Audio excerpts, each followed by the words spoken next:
નમસ્કાર વિદ્યાર્થી મિત્રો, તમારું હાર્દિક સ્વાગત છે એજ્યુકેશન ઇન ગુજરાતી ચેનલ પર. આજનો આપણો ટોપિક છે ધોરણ 10 વિષય સાયન્સ. તેમાં આપણે જોઈએ ચેપ્ટર નંબર 16. તેમનું નામ છે નૈસર્ગિક સ્ત્રોતોનું ટકાઉ પ્રબંધન એટલે કે વ્યવસ્થાપન. તેમાં આપણે વિભાગ એમાં જોઈએ કે નીચે આપેલા દરેક પ્રશ્નનો આશરે 10 થી 20 શબ્દમાં માગ્યા મુજબ ઉત્તર લખો. પ્રત્યેકનો 1 ગુણ છે. આમાં પહેલું જોઈએ ખાલી જગ્યા પૂરો. એમાં પહેલું છે કે માનવના આંતરડામાં કોલિફોર્મ વર્ગના જીવાણુ મળી આવે છે. અને બીજું CO2ના વધારા સાથે ગ્રીનહાઉસ અસર સંકળાયેલી છે. ત્રીજું પશ્ચિમ બંગાળમાં અરાબારી વન વિસ્તાર સાલના વૃક્ષોથી સમૃદ્ધ છે. અને ચોથું રાજસ્થાનના ઘણા મોટા વિસ્તારમાં હરિયાળી માટે ઇન્દિરા ગાંધી નહેરનો ફાળો છે. અને પાંચમું જંગલો વન્યજીવોના કુદરતી વસવાટ સ્થાન છે. છઠ્ઠું તમિલનાડુમાં એરિસ અને કેરળમાં સુરંગમ પાણીના સંગ્રહની પ્રાચીન સંરચનાઓ છે. ત્યારબાદ જોઈએ કે નીચેના વિધાનો ખરા છે કે ખોટા તે જણાવો. એમાં સાતમું છે મિદનાપુર જિલ્લામાં સાલના વૃક્ષો બચાવવાના હેતુ સાથે ચિપકો આંદોલનનો ઉદ્ભવ થયો એ વિધાન ખોટું છે. પછી આઠમું કોલસો અને પેટ્રોલિયમ લાખો વર્ષો પૂર્વ સજીવોની જૈવ માત્રામાં વિઘટનને પરિણામે સર્જાયેલું ઈંધણ છે એ વિધાન ખરું છે. અને નવમું છે જંગલમાં એક જ પ્રકારના વૃક્ષોના ઉછેરથી જૈવ વિવિધતામાં ઘટાડો થાય છે એ વિધાન ખરું છે. 10મું છે પુનઃ ઉપયોગની પ્રક્રિયા ઉર્જાનો ઉપયોગ કરતી હોવાથી પુનઃ ચક્રીયકરણની પદ્ધતિ ઉત્તમ ગણાય છે વિધાન ખોટું છે. અને 11મું છે જંગલો એ જૈવ વિવિધતાના વિશિષ્ટ સ્થાન હોટ સ્પોટ છે એ વિધાન ખરું છે. અને 12મું છે યુરો 1 અને યુરો 2 આંક ઔદ્યોગિક એકમોથી નિકાલ કરતા પ્રદૂષિત વાયુઓના માપનાંકો છે એ વિધાન ખોટું છે. ત્યારબાદ જોઈએ આપેલા બહુવિકલ્પી ઉત્તરવાળા પ્રશ્નો માટે સાચા વિકલ્પનો ક્રમ અને ઉત્તર લખો. એમાં 13મું છે કે એક વિદ્યાર્થી પોતાનું વાહન લઈને સ્કૂલ જવા નીકળ્યો છે અને 4 રસ્તા પર પહોંચે છે ત્યારે સિગ્નલ લાલ લાઇટ બતાવે છે. પોતાની સાઈડની ગ્રીન લાઇટ ચાલુ થાય ત્યાર સુધી તે પોતાનું વાહન બંધ રાખે છે. પર્યાવરણ બચાવવા તેણે કયા આરનો ઉપયોગ કર્યો છે? જવાબ આવશે એ. 14મું જોઈએ કે નૈસર્ગિક સ્ત્રોતની સૌથી યોગ્ય સમજૂતી કઈ છે? કે ડી કુદરતી રીતે નિર્મિત અને બધા સજીવો માટે ઉપયોગી સ્ત્રોત. 15 સંપોષિત વિકાસની સંકલ્પના માટે કેટલાક વિકલ્પો સૂચવ્યા છે? તેમાં જવાબ આવશે સી 1 અને 4. 16મું છે કે જંગલો માટે આપેલા વિધાનો પૈકી શું અસંગત છે? તેમાં જવાબ આવશે ડી તે પર્યાવરણ સંરક્ષણમાં અગત્યના નથી. અને 17મું છે પુનઃ ચક્રીયકરણની પ્રક્રિયા કરતાં પુનઃ ઉપયોગની પદ્ધતિ હંમેશા ઉત્તમ ગણાય છે કારણ કે જવાબ આવશે એ પુનઃ ઉપયોગની પદ્ધતિમાં ઉર્જાનો ઉપયોગ કરાતો નથી. અને 18મું છે કે જૈવ વિવિધતાની સંકલ્પના વિશે આપેલા વિધાનો પૈકી સાચા વિધાનો સૂચવતો વિકલ્પ પસંદ કરો. જવાબ આવશે બી પી અને આર. ત્યારબાદ જોઈએ 19મું વિધાન એ જલસ્ત્રોતોના સંગ્રહના હેતુથી બંધ બનાવવામાં આવે છે કારણ આર મોટા બંધ બનાવવાની સામાજિક આર્થિક તેમજ પર્યાવરણીય સમતુલા સાધી શકાય છે. તેમાં જવાબ આવશે સી વિધાન એ સાચું અને કારણ આર ખોટું છે. 20મું છે કે નીચેના પૈકી રાજસ્થાન સાથે શું સંબંધિત છે? જવાબ આવશે ડી આપેલ તમામ. ત્યારબાદ જોઈએ કે નીચે આપેલા પ્રશ્નોના માગ્યા મુજબ ઉત્તર આપો. એમાં 21મું છે કે બીડી બનાવવા કયા વૃક્ષોના પર્ણનો ઉપયોગ થાય છે? તેમાં આવશે ટમરૂના પર્ણનો ઉપયોગ થાય છે. 22મું છે કે કયા વૃક્ષના વાવેતરથી ઉદ્યોગોને લાભ થાય છે પરંતુ જંગલની જૈવ વિવિધતાને નુકસાન થાય છે? તેમાં આવશે પાઇન એટલે કે ચીડ, સાગ અને નીલગિરી. 23મું જોઈએ સુપોષિત વિકાસના મુખ્ય ધ્યેય જણાવો.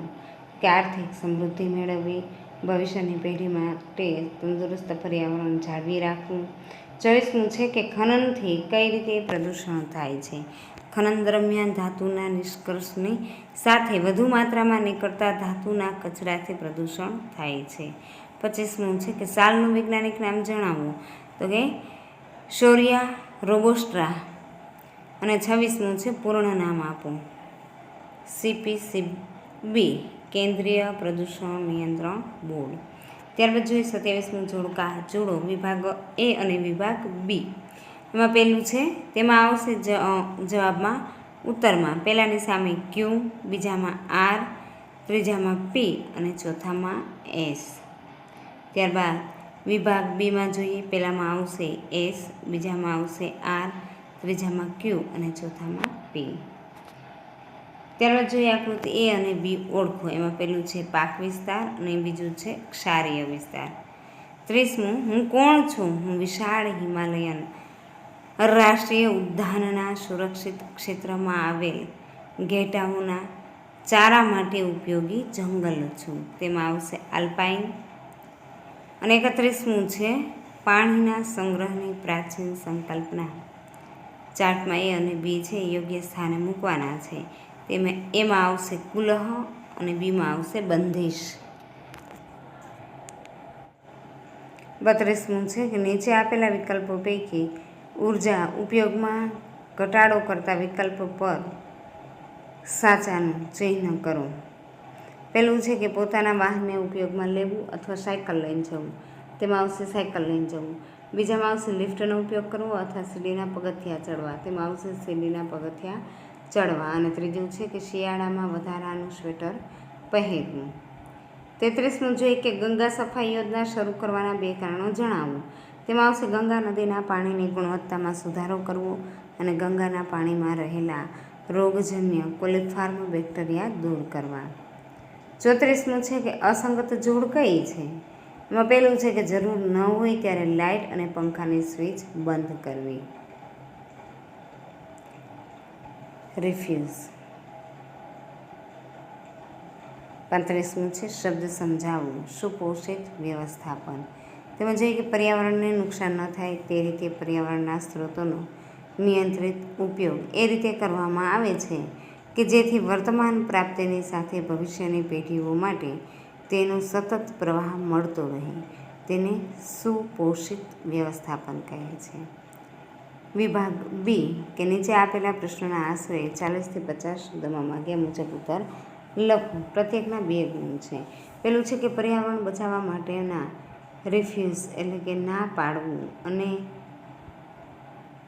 રેપુરોસ એટલે કે હેતુફેર કરવો અભિગમ સમજાવો. તેમાં જોઈએ કે રિફ્યુઝ એટલે કે ના પાડવું કે જે વસ્તુની જરૂર ન હોય તે લેવાની ના પાડવી. દાખલા તરીકે આપણે જોઈએ કે પર્યાવરણને હાનિકારક હોય તેવા ઉત્પાદનો ખરીદવાની ના પાડવી.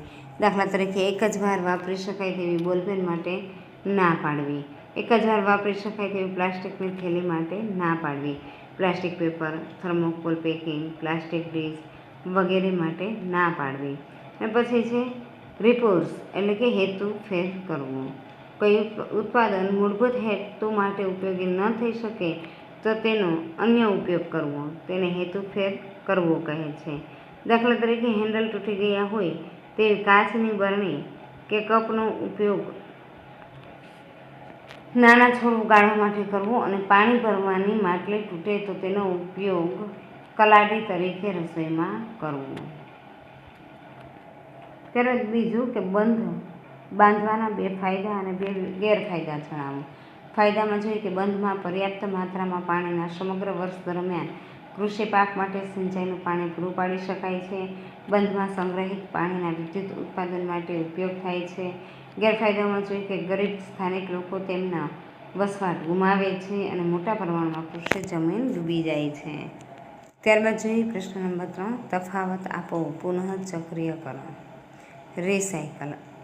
તેમાં જોઈએ કે ઉદ્યોગમાં કે ઘર વપરાશમાં મળતા કચરા પર પ્રક્રિયા કરી નવી ચીજ વસ્તુઓ ઉત્પન્ન કરવાની પ્રક્રિયાને પુનઃચક્રીકરણ કહે છે.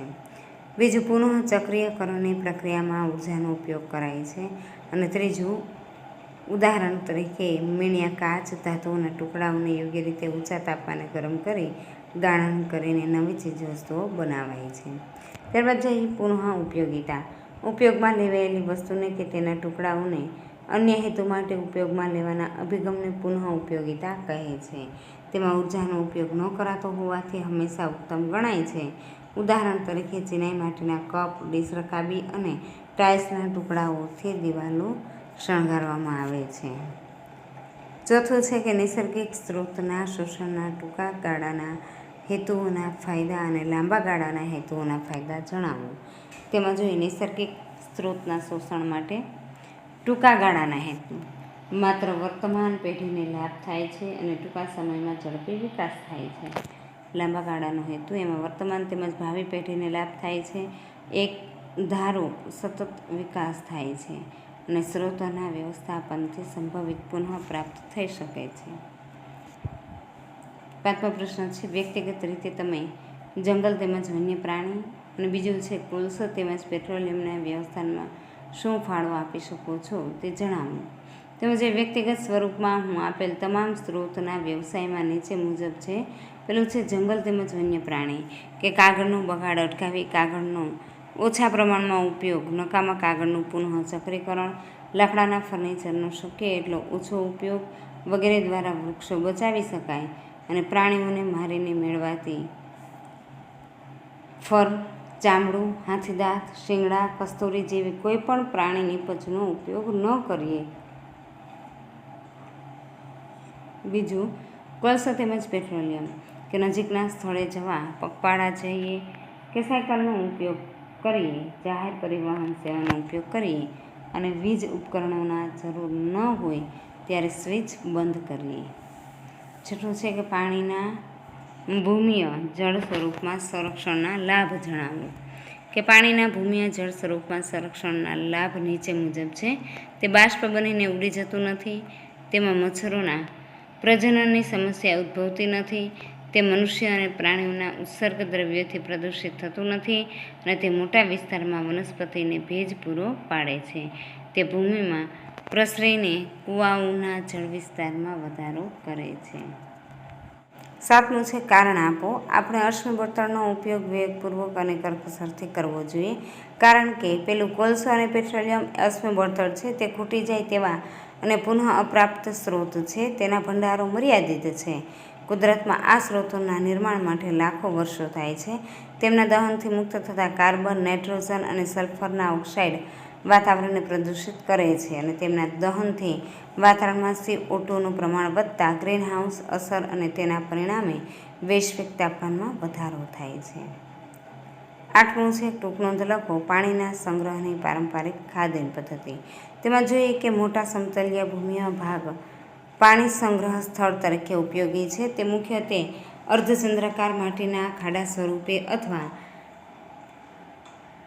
વર્ષા ઋતુમાં પૂરી રીતે ભરાઈ જતા નાળા સ્વરૂપે અથવા કુદરતી જળમાર્ગ પર કોઠીડ અને નાના કાંકરા પથ્થરોથી બનાવેલા ચેકડેમ સ્વરૂપે હોય છે. આ નાના અવરોધોને કારણે ચોમાસામાં તળાવો પાણીથી ભરાઈ જાય છે.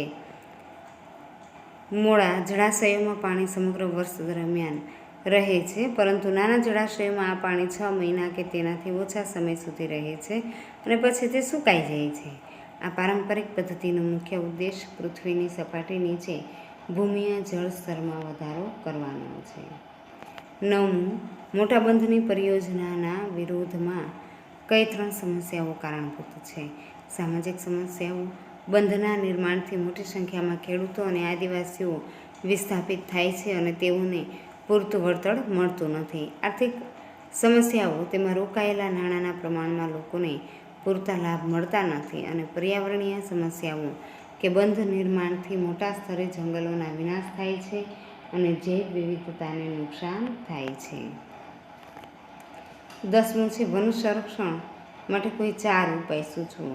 વન સંરક્ષણના ઉપાયો નીચે મુજબ છે. બળતણ અને ફર્નિચરના લાકડા માટે વૃક્ષોની થતી અનિયંત્રિત કટાઈમાં જરૂરિયાતપણે ઘટાડો કરવો, બળતણની ખેંચ, ઘાસચારાની અછત, વ્યવસાયિક હેતુ વગેરે માટે થતા અતિશોષણથી જંગલના નિવસન તંત્રને સુરક્ષિત રાખવું અને વૃક્ષારોપણ તેમજ તેમના ઉછેરની સંભાળ રાખવી, પ્રાપ્ત બધી જગ્યાઓ પર ઝડપી ઉછેર પામતા છોડ રોપી અને જંગલનો વિકાસ કરવો અને જંગલોની જાળવણી અને સંરક્ષણમાં સ્થાનિક લોકો અને ગામવાસીઓની સક્રિય ભાગીદારી કરવી. વૈજ્ઞાનિક સંશોધનો, દેખરેખ ઉપરાંત જંગલોની જાળવણી માટે શિક્ષણ દ્વારા જાગૃતિ ફેલાવવી. વિભાગ સી. નીચે આપેલા પ્રશ્નોના આશરે 60 થી 80 શબ્દમાં મુદ્દાસર ઉત્તર લખો. પ્રત્યેકના 3 ગુણ છે. પેલું છે જંગલ સંરક્ષણમાં બિશ્નોઈ સમુદાયનો ફાળો જણાવો. જોઈએ કે આપણા દેશમાં વંશ પરંપરાગત રીતે જંગલ સંરક્ષણનું કામ કરતા સ્થાનિક લોકોમાં બિશ્નોઈ સમુદાય અગ્રસ્થાને છે. બિશ્નોઈ સમુદાય દક્ષિણ રાજસ્થાનમાં થર રણની સીમા નજીક વસે છે અને બિશ્નોઈ સમુદાય એ પાયાની માન્યતા પર જીવે છે કે બધા જ સજીવોને જીવવાનો અને સ્ત્રોતોનો ઉપયોગ કરવાનો હક છે. બિશ્નોઈ સમુદાય માટે જંગલો અને વન્ય પ્રાણીઓનું સંરક્ષણ તેમના ધાર્મિક અનુષ્ઠાનનો ભાગ ગણાય છે. 1731માં રાજસ્થાનના જોધપુર નજીક ખેજરાલી ગામમાં ખેજરીના વૃક્ષોના રક્ષણ માટે અમૃતાદેવી અને અન્ય 363 વ્યક્તિઓ સાથે જીવનનું બલિદાન આપ્યું હતું. ભારત સરકારે અમૃતાદેવી બિશ્નોઈ યાદમાં વન્યજીવન સંરક્ષણ માટે અમૃતાદેવી બિશ્નોઈ નેશનલ એવોર્ડ ઘોષણા કરી છે. આમ બિશ્નોઈ સમુદાય પર્યાવરણની જાળવણી માટે તેમજ વનસ્પતિઓ અને પ્રાણીઓના રક્ષણ માટે પોતાના પ્રાણ આપવાની તૈયારી ધરાવતો સમુદાય છે. બીજું, જંગલ સ્ત્રોતનો મુખ્ય ભાગીદારો જણાવી તે પૈકી કોઈ 2 સમજાવો. પેલું છે સ્થાનિક લોકો. તેઓ જંગલમાં કે જંગલની આસપાસ રહે છે. તેઓ જીવનની વિવિધ જરૂરિયાત માટે જંગલની નીપજો વસ્તુઓ પર આધારિત હોય છે. તેઓને મોટી માત્રામાં બળતણના લાકડા, નાની લાકડીઓ તેમજ છાપરાની જરૂરિયાતો હોય છે. તેઓ વાંસનો ઉપયોગ ઝૂંપડીના ટેકા બનાવીને, ફળ, શાકભાજી અને ખાદ્ય પદાર્થોનો સંગ્રહ કરવાની ટોપલીઓ બનાવવા અને ખેતીના સાધનો ઉપરાંત માછલી પકડવા તેમજ શિકાર કરવાના સાધનો બનાવવા માટે કરે છે. અને તેઓ મોટાભાગે જંગલોમાંથી ફળો, કવચવાળા ફળ, ચારો, ઔષધિઓ વગેરે એકત્ર કરવામાં વ્યસ્ત રહે છે. તેઓ જંગલમાં પશુઓ ચરાવે છે. આમ સ્થાનિક લોકોની આ પ્રવૃત્તિઓ વડે સામાન્ય સુયોજિત રીતે જંગલ સ્ત્રોતનો ઉપયોગ થાય છે અને નુકસાન થતું નથી. પ્રકૃતિ અને વન્યજીવો પ્રેમીઓ. તેઓ જંગલો અને વન્યજીવોની મેળવણી અને સંરક્ષણનું વ્યવસ્થાપન કરે છે. તેઓ જંગલ પર નિર્ભર નથી, પરંતુ જંગલોના વ્યવસ્થાપનમાં તેઓની ઘણી બધી બાબતોને ખૂબ મહત્ત્વ આપવામાં આવે છે. જંગલોની જાળવણી માટે પરંપરાગત કાર્ય કરતા સ્થાનિક લોકોને પણ તેમાં સમાવાય છે. ત્રીજું છે ચિપકો આંદોલન સંદર્ભે નીચેના પ્રશ્નના ઉત્તર આપો. પેલું, આ આંદોલન પાછળ જવાબદાર કારણો જણાવો. બીજું, આ આંદોલન ક્યાંથી શરૂ થયું? અને ત્રીજું, આ આંદોલનનું શું પરિણામ આવ્યું? તેમાં જે પેલું કે ચિપકો આંદોલન પાછળ કોન્ટ્રાક્ટર અને તેના માણસો દ્વારા તેની ગામની નજીક જંગલોના વૃક્ષોને કપાતા અટકાવવાનું કારણ જવાબદાર હતું. આ આંદોલન 1970ના શરૂઆતમાં દશકામાં હિમાલયની ઊંચી પર્વતીય શૃંખલાના ગઢવાલના રેની ગામના લોકો દ્વારા શરૂ કરાયું હતું. આ ચળવળને પરિણામે માલિકોએ વૃક્ષો કાપવાનું કામ બંધ કરાવવું પડ્યું અને ભારત સરકારને પણ જંગલોના સ્ત્રોતોના સદુપયોગ માટે તેમજ તેની જાળવણી માટે પુનઃ વિચારણા કરવાની ફરજ પડી. ચોથું, સ્થાનિક લોકોની ભાગીદારીથી જંગલોનું વ્યવસ્થાપન અસરકારક રીતે થઈ શકે છે. સમજાવો. સ્થાનિક લોકોની ભાગીદારીથી જંગલોનું વ્યવસ્થાપન અસરકારક રીતે થઈ શકે છે. 1972માં પશ્ચિમ બંગાળના વન વિભાગને સમજાયું કે રાજ્યના દક્ષિણ પશ્ચિમ જિલ્લાઓમાં નાશ થઈ રહેલા સાલ એટલે કે શોરિયા રોબુસ્ટા ના જંગલોની પુનઃ સ્થાપનાની યોજના નિષ્ફળ થઈ રહી છે. આથી વન વિભાગ અધિકારી A.K. બેનર્જીએ ખૂબ જ ખરાબ પરિસ્થિતિ ધરાવતા મિદનાપુર જિલ્લાના અરાબારીના 1272 હેક્ટર વિસ્તારના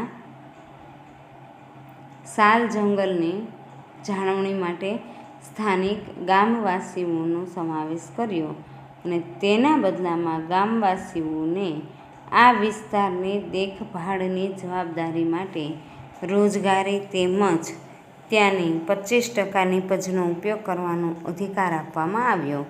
ઉપરાંત તેમને ખૂબ ઓછી કિંમતે બળતણ માટેના લાકડા અને પશુઓને ચરાવવાની સંમતિ આપવામાં આવી.